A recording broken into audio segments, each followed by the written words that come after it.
Okay, so the final thing is about how do we get those fatigue properties.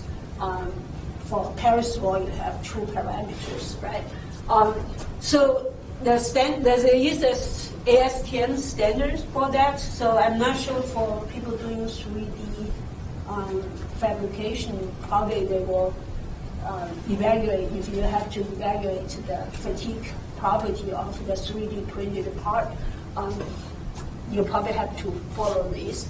So basically you keep in mind, right, we said the fatigue life or fatigue behavior depends on environment, thickness, temperature, material composition, and the process variables.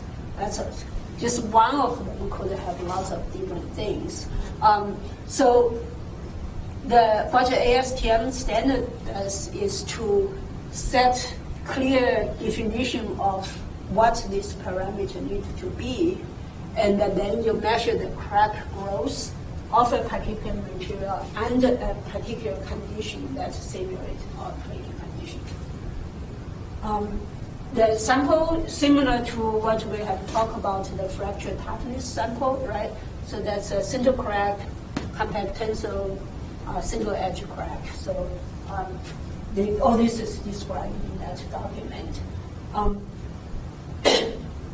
So for large crack growth, you perform the test at a constant force, so that's the constant amplitude with a selected stress ratio and the frequency, and then you do the test and you record your stop, and then you measure how many cycles, how long the crack has propagated.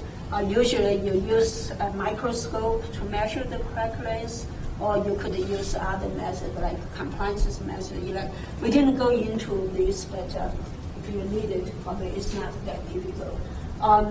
For lower crack growth rate, you cannot, so keep in mind that the crack will keep growing faster.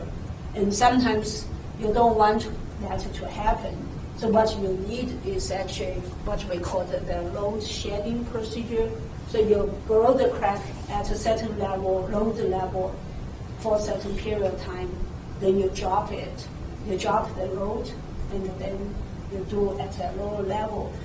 So this is, for example, you can keep your delta K constant, right? So as the crack grows, you need to reduce your load. So that way your crack growth rate will be the same instead of just speeding up.